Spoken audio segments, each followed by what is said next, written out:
Bismillahirrahmanirrahim. Assalamualaikum warahmatullahi wabarakatuh. Waalaikumsalam warahmatullahi wabarakatuh. Waalaikumsalam warahmatullahi wabarakatuh. Selamat pagi semuanya. Gimana kabarnya? Alhamdulillah. Baik. Pagi bangunnya jam berapa?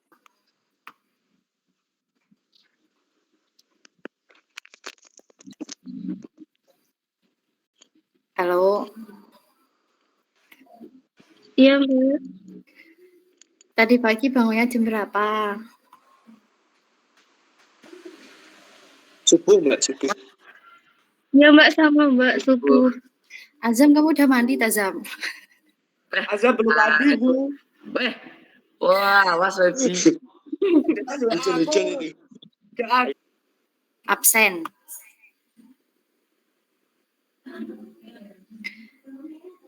Paham? Oke. Kita mulai. Sebelumnya, untuk mengawali pembelajaran kita pada pagi hari ini, marilah kita berdoa dengan harapan semoga pembelajaran pada pagi hari ini bisa berjalan dengan lancar. Amin. Al-Fatihah.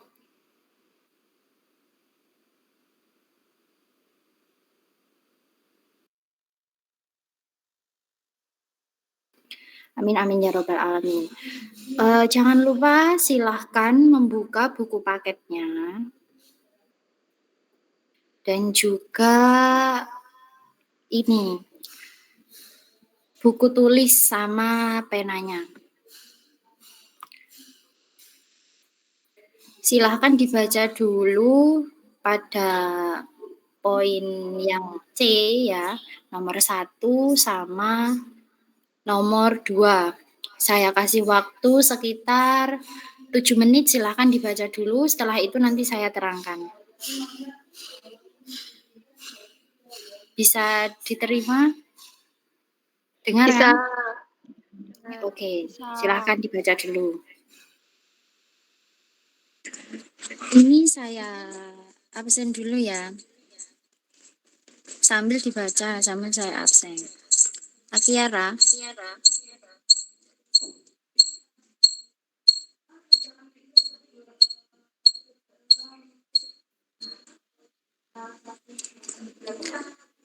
Akiara.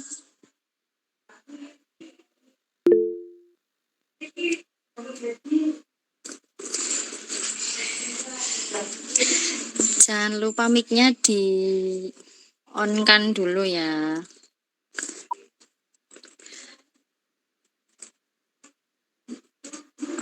Akmel. Hadir, Mbak. Ya, silakan on cam ya, Dek. Alvis.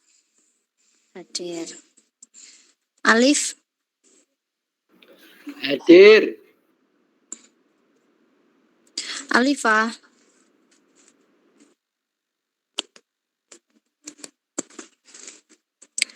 Almaira. Hadir. Ardina.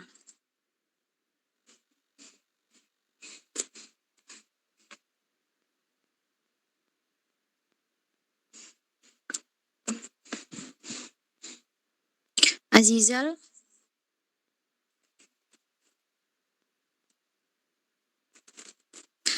Belum hadir. Azam. Hadir. Cynthia. Hadir. Dinar. Hadir, Mbak. Vira. Hadir. Haidar. Hadir, Mbak. Jessica. Hadir, Mbak.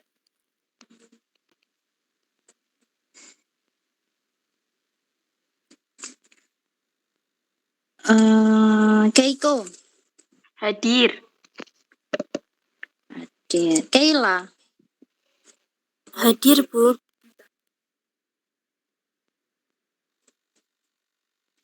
Latifatu Zahro. Hadir, Mbak. Farizal, Hadir. Maghfirah, belum. Alvario,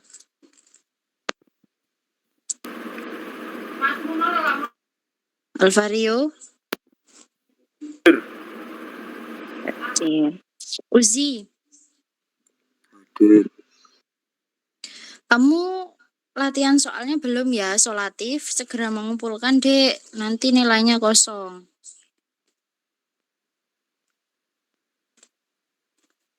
Uzi, dengar kan? Iya, Mbak. Ya, nanti ya.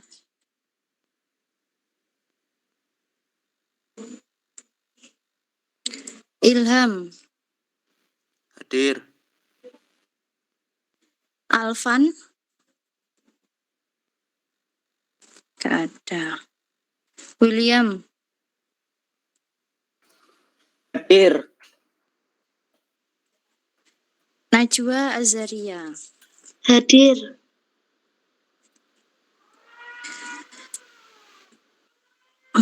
Najwa ini udah mengumpulkan solatif apa belum? Belum, Mbak. Belum, nanti ya. Nggih. Naufal, Hadir. Nurul Uyuni, Hadir, Mbak. Oktaviona, Hadir, Mbak. Rafita, Hadir. Raihan, Hadir. Yasmin,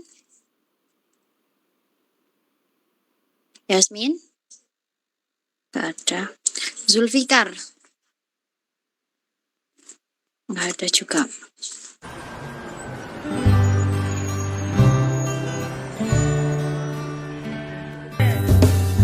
Gua pengen gak cuma kuliah, tapi gua cuma pengen bisa ya wala gak cuma kuliah tapi lebih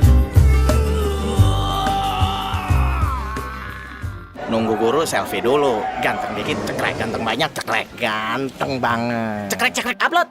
Mandi kembang like this. Pulang sekolah ngumpul bareng senyum bebek cekrek. Salam hormat cekrek. Upload.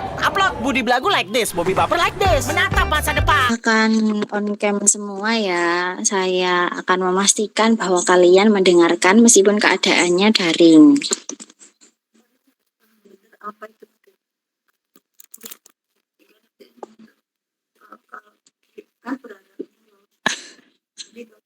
Ayo, meskipun nggak mandi boleh cuci muka dulu biar seger, nggak ngantuk.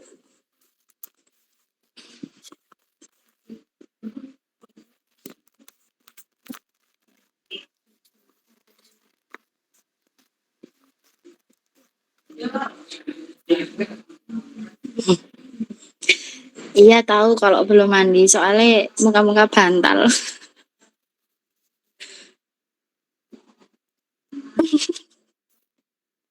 Ryan, kamu di mana itu?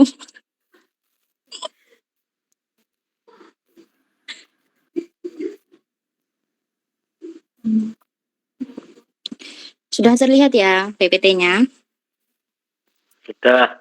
Sudah, Mbak. Oke, sebentar. Off cam dulu biar jaringannya nggak sulit.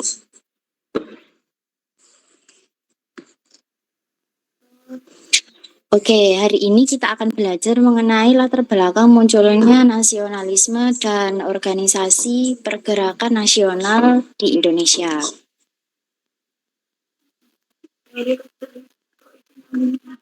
Untuk pembahasan kita itu ada dua, tapi ini lumayan panjang ya karena sejarah. Yang pertama yaitu mengenai beberapa penyebab munculnya nasionalisme di Indonesia dan juga beberapa organisasi pergerakan nasional di Indonesia. Pembahasan yang pertama yaitu mengenai latar belakang atau penyebab munculnya nasionalisme di Indonesia. Silahkan disiapkan kertasnya, buku sama pulpennya, silahkan dicatat. Nah, penyebab dari latar atau latar belakang munculnya nasionalisme di Indonesia itu ada dua, yakni penyebab internal dan juga eksternal. Kalau penyebab internal itu adalah berbagai kejadian dari dalam negeri atau sering disebut juga faktor internal. Ya, diingat-ingat kalau faktor internal itu yang terjadi dari dalam negeri. Kalau eksternal berarti lawan katanya, yaitu dari mana? Dari luar. Ya, dari luar. Kalau faktor dari dalam negeri itu misalnya ada di sini ya nanti dijelaskan secara gamblang. Yang pertama yaitu mengenai perluasan pendidikan, kegagalan perjuangan di berbagai daerah, rasa senasib sepenanggungan, dan perkembangan berbagai organisasi etnik kedaerahan. Kemudian untuk yang faktor eksternal yaitu kejadian yang dari luar atau dari luar negeri. Contohnya yaitu mengenai munculnya paham-paham baru di dunia seperti pan-islamisme. Di Indonesia kan perkembangan Islami gitu. Iya, nggak ada hadisnya. Apa Tapi Keila? Kalau dulu katanya mbak-mbak rumah kir tuh suruh pakai hadis Bu Haji. Keila? Ya Allah. Apa sih? Oh, Ya di-off-kan dulu ya mic-nya. maaf mbak, nggak tahu kalau nyala. Iya, nggak apa-apa. Di-off-kan mic-nya, yang on kameranya ya. Terus selanjutnya selain paham nasionalisme juga ada sosialisme, liberalisme dan juga demokrasi. Kemudian masuk ke pembahasan yaitu penyebab dari munculnya nasionalisme di Indonesia yaitu mengenai pendidikan. Nah, pendidikan ini pengaruhnya sangat besar sekali ya karena pendidikan ini merupakan sebuah investasi ya, investasi. Nah, pendidikan ini memiliki pengaruh besar terhadap munculnya sikap nasionalisme. Hal ini disebabkan karena semakin banyak orang Indonesia berpendidikan modern, maka juga akan semakin maju pola pikir yang dimiliki. Nah, jikalau pada masa itu sehingga bisa melahirkan tokoh pemimpin pergerakan nasional Indonesia. Karena pada zaman penjajahan ini rakyat pribumi yang boleh mengenyam pendidikan itu gak terlalu banyak. Ada ini beberapa kategori yang boleh mengenyam pendidikan. Di sini dijelaskan ketika pemerintah Hindia Belanda menerapkan kebijakan politik etis pada tahun 1901, yaitu dalam bidang irigasi atau pengairan, emigrasi atau transmigrasi. Kalau emigrasi itu perpindahan penduduk dari suatu negara ke negara lain. Ayo silahkan dicatat. Emigrasi adalah perpindahan penduduk dari suatu negara ke negara lain. Misalnya saya tinggalnya di Indonesia, kemudian setelah itu saya menetap di Amerika, itu namanya saya emigrasi. Emigrasi perpindahan penduduk dari suatu negara ke negara lain.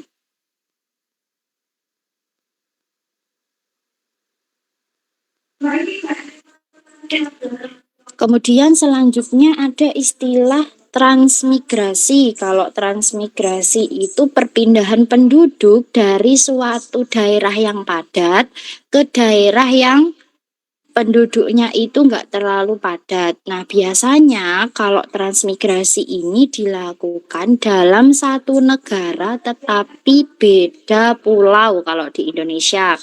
Kan kalau di Indonesia ini pulau terpadat itu pulau mana? Jawa. Ya, pulau Jawa. Kemudian Kalau transmigrasi berarti perpindahan penduduk dari Pulau Jawa ke pulau mana contohnya? Papua. Ya, ke Papua, ke Sumatera, ke Kalimantan, ke Sulawesi, gitu ya, paham ya? Berarti untuk emigrasi dan transmigrasi. Oke, dalam ini ya, pemerintah Hindia Belanda kan menerapkan sebuah politik etis, tapi setelah itu namanya juga penjajah ya, banyak ini triknya. Nah, dalam politik etis ini juga banyak sekali terjadi sebuah penyelewengan. Nah, seperti yang pertama yaitu irigasi hanya untuk kepentingan perkebunan Belanda saja. Jadi untuk perkebunan pribumi itu nggak dikasih. Yang kedua, emigrasi atau transmigrasi hanya untuk mengirim orang-orang Jawa keluar Jawa guna dijadikan buruh perkebunan dengan upah murah. Jadi orang Jawa itu boleh transmigrasi asal dia itu mau jadi buruh di perkebunan dengan upah yang murah. Jadi kalau misalnya saya itu tinggal di Jawa, faktornya itu saya tidak bisa bekerja dengan leluasa, dengan maksimal sehingga penghasilan saya sedikit, itu tidak boleh karena itu untuk kepentingan pribadi. Jadi mereka itu boleh transmigrasi tapi untuk kepentingan penjajah begitu. Yang ketiga, pendidikan hanya sampai tingkat rendah yang bertujuan memenuhi pegawai rendahan. Pendidikan tinggi hanya untuk orang Belanda dan sebagian anak pejabat. Nah, seperti yang saya katakan di awal tadi, mereka yang boleh mengenyam pendidikan tinggi itu yang memiliki kategori. Di sini dijelaskan bahwa hanya orang Belanda dan sebagian dari anak pejabat. Nah, kemudian untuk poin selanjutnya ini ada seorang tokoh yaitu si Theodor van de Venter yang merupakan tokoh yang berani menuangkan kritiknya dalam sebuah majalah yang berjudul apa di situ? Yang berjudul NERS Jul atau Honor atau hutang budi atau hutang penghormatan.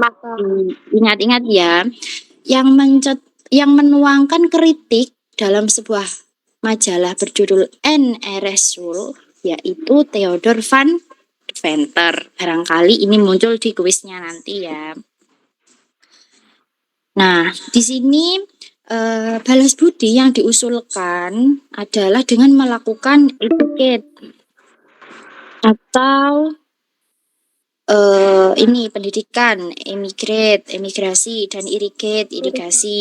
Ini kebijakan politik etis memungkinkan berdirinya sekolah-sekolah di berbagai daerah di Indonesia bila penerapannya itu tidak ada penyelewengan sama sekali. Jadi akan sangat memungkinkan masyarakat Indonesia itu pendidikannya itu membaik.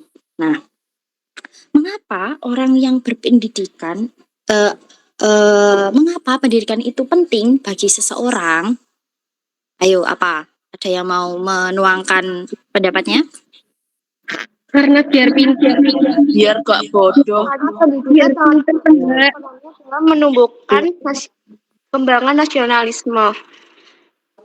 Iya, biar tidak bodoh, biar pintar untuk menumbuhkan sikap nasionalisme. Iya, benar. Nah, untuk zaman sekarang pendidikan itu penting untuk memperbaiki pola pikir. Nah, agar pola pikir kita itu lebih luas dan lebih maju. Orang yang berpendidikan sama orang yang tidak berpendidikan itu menurut kalian sama apa enggak? Beda. Bedanya di mana?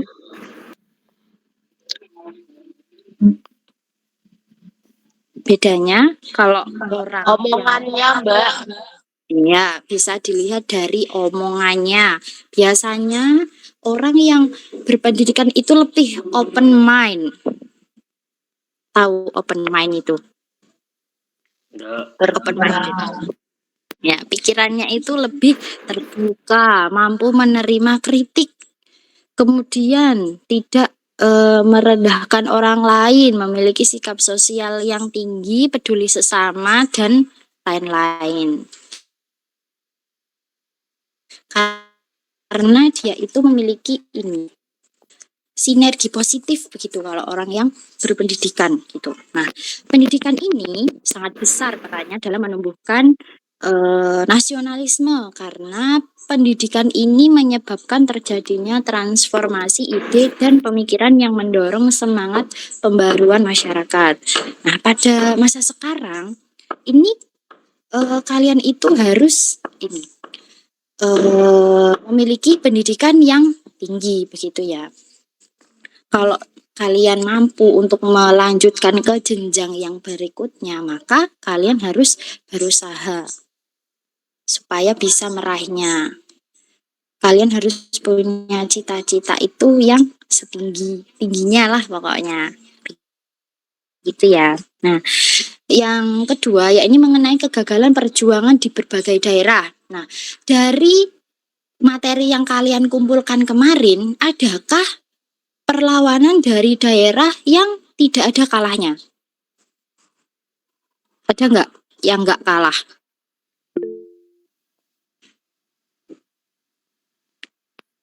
Ayo, apa udah lupa materinya kemarin? Wonten. Belum presentasi Yang sudah presentasi. Dari perang-perang itu pasti mengalami kegagalan. Contohnya dari perang Saparua di Ambon, dari perang Diponegoro, kemudian apalagi? Perang Jagaraga Bali, Mbak. Iya, itu. Dan juga dari Perang Banjar, Mbak. iya, pasti itu mengalami kegagalan, entah karena persiapan yang kurang matang, kurang pembekalan, atau karena terlalu positive thinking terhadap ini iming-imingan Belanda penjajah, maka mereka akan ini mudah terkalahkan karena ini salah satunya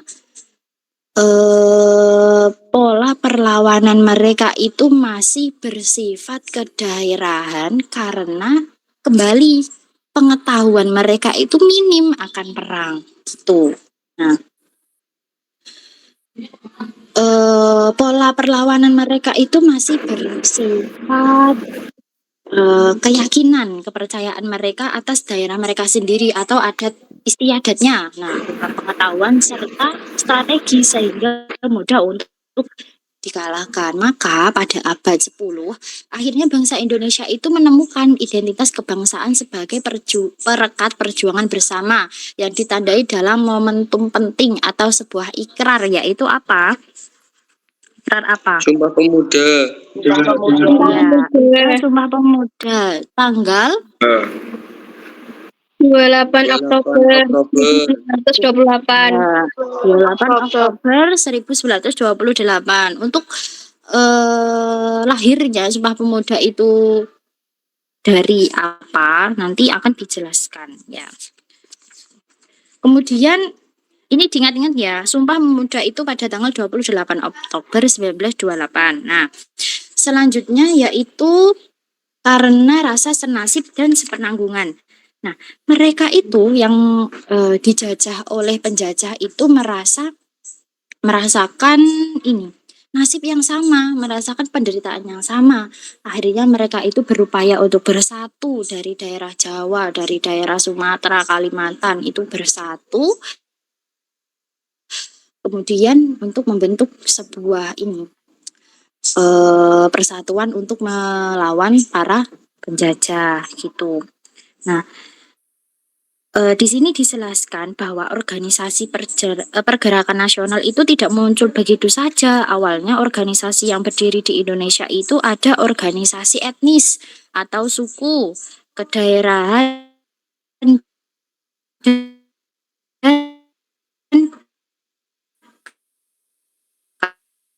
keagamaan, berbagai organisasi yang bersifat nasional. Awalnya itu organisasinya itu ada di etnis atau daerah masing-masing.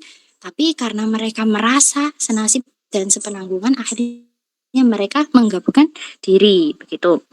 Nah, selain organisasi etnis, itu juga muncul organisasi kedaerahan. Ini juga dihafalkan ya. Ada Trikoro Darmo, ada Jong Java, ada Jong Sumatera Nenbon ini. Nah, selain organisasi kedaerahan, muncul juga di situ ada organisasi yang bernafas keagamaan pada abad 20, yaitu ada Jong Islami Tenbon, Muda Kristen Jawi, Muhammadiyah, Nahdlatul Ulama, Persis atau Persatuan Umat Islam, dan Jamiatul Asia. Nah, dalam perjuangan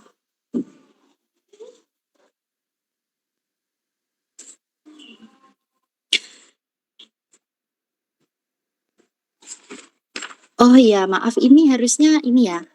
Nah, materinya di sini. Nah, tak hanya pejuang pria ya yang bergabung dalam organisasi tersebut, dalam organisasi kedaerahan atau politik, tapi ada juga kaum wanita yang turut andil dalam organisasi sosial dan politik. Di situ siapa? Era Kartini, Dewi Sartika, Maria Alanda, Maramis. Oke. Nah, dan dari perjuangan Raden Ajeng Kartini ini sangat ini ya, sangat fenomenal sekali di kalangan wanita karena beliau merupakan pahlawan wanita sebagai pejuang emansipasi wanita, sehingga beliau itu menerbitkan sebuah buku yang berjudul apa di situ? Terbitlah terang, ditulis kalau belum tahu ya. Itu buku terbitan dari R.A. Kartini, yaitu Habis Gelap Terbitlah Terang. Kemudian selanjutnya yaitu mengenai berkembangnya berbagai paham baru. Nah, berbagai paham-paham baru ini termasuk faktor internal atau faktor eksternal yang saya jelaskan tadi. Faktor eksternal. Ya, faktor eksternal. Paham-paham baru ini muncul di Indonesia menjadi salah satu pendorong pergerakan nasional Indonesia karena paham-paham tersebut mengajarkan bagaimana langkah-langkah memperbaiki kondisi kehidupan bangsa Indonesia. Saya jelaskan ya di situ kan di situ belum ada ya mengenai Islamisme, ada yang mengajak seluruh umat Islam. Silahkan ditulis ya kalau belum punya. Kalau nasionalisme itu mengenai setia kepada bangsa.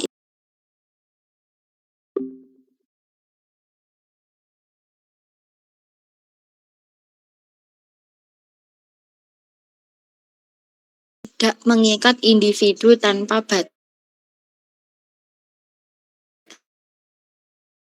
batasan apapun. Jadi mereka yang memiliki paham benar bebas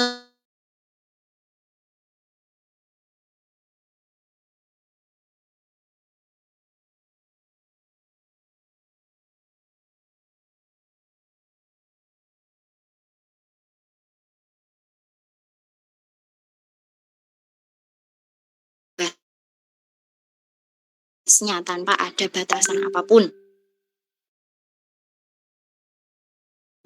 Yang keempat yaitu sosial atau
Untuk selanjutnya yaitu mengenai berbagai peristiwa dan pengaruh dari luar negeri. Ya Allah, kok banyak typonya ya. Yang pertama yaitu mengenai kemenangan Jepang atas Rusia pada tahun 1905, yaitu Jepang berhasil mengalahkan Rusia sehingga dari situ mampu menjadi inspirator dari negara lain bahwa orang Asia itu mampu mengalahkan bangsa Barat. Nah, gitu. Jadi dari kemenangan Jepang ini, bangsa-bangsa lain yang terjajah ini memiliki semangat bahwa oh iya Jepang itu kan dari ini negara Asia, maka dari situ pasti orang Asia itu bisa mengalahkan orang-orang Barat gitu, sehingga bangsa Asia pun semakin yakin mampu mengalahkan penjajah. Yang kedua yaitu berkembangnya nasionalisme di berbagai negara. Berbagai perjuangan yang di berbagai negara mulai menunjukkan perjuangan untuk mengusir melawan penjajah. Ini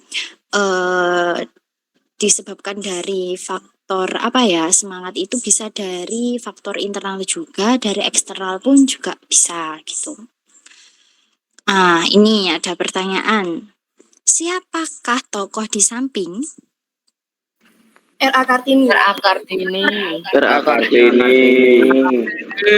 R.A. Kartini. Apa tadi nama buku yang diterbitkan oleh R.A. Kartini? Habis terang. Ayo, kok habis terang sih? Habis gelap dulu, Terbitlah gelap terang. dulu baru terang. Habis gelap terbitlah terang.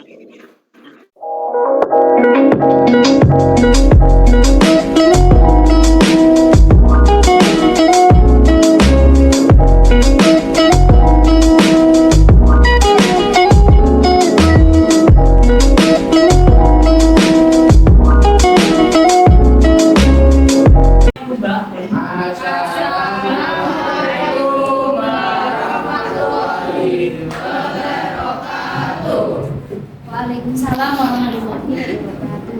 Bismillahirrahmanirrahim. Silakan duduk. Minum dulu, kayak ditelan makanannya.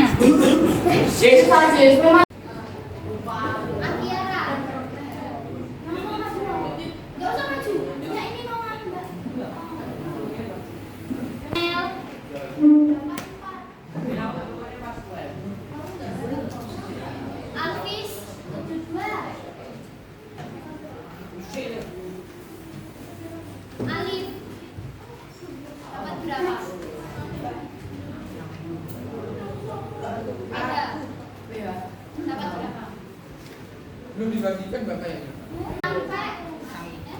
Sampai Jam berapa? Sampai kapan, Mbak? Jam 23. sampai jam 23. Jam 11. Iya. Kalau misalkan tidak dikerjakan dan nilai kalian seperti yang Ini. diperoleh, ya. Ada yang enggak? Yang dimakan enggak? Enggak punya HP? Enggak. Assalamualaikum warahmatullahi wabarakatuh. Waalaikumsalam warahmatullahi wabarakatuh.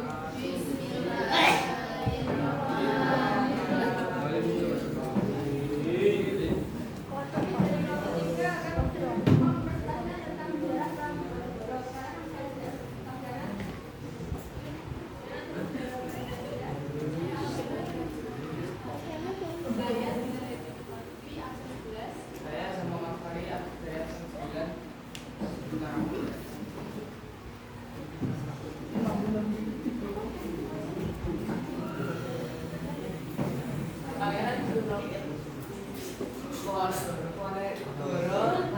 Pada tanggal 19 Desember 1945 dengan nama asli Raden Mas Bahar yang saya dengan status di belakang Jakarta kemudian menjadi Raden Mas Antawira Raden Mas Antawira adalah putra dari Raden Mas Surojo atau yang dikenal dengan gelar Sultan Hamengkubuwono III. Sultan Hamengkubuwono III sangat menginginkan Raden Mas Antawira menjadi putra mahkota untuk memerdekakan dirinya. Tapi Raden Mas Antawira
selanjutnya hari Sabtu itu kita upload pakai Zoom.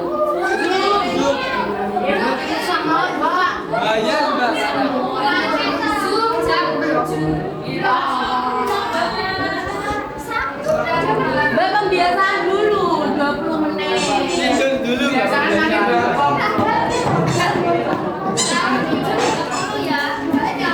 Ya, ya. Sampai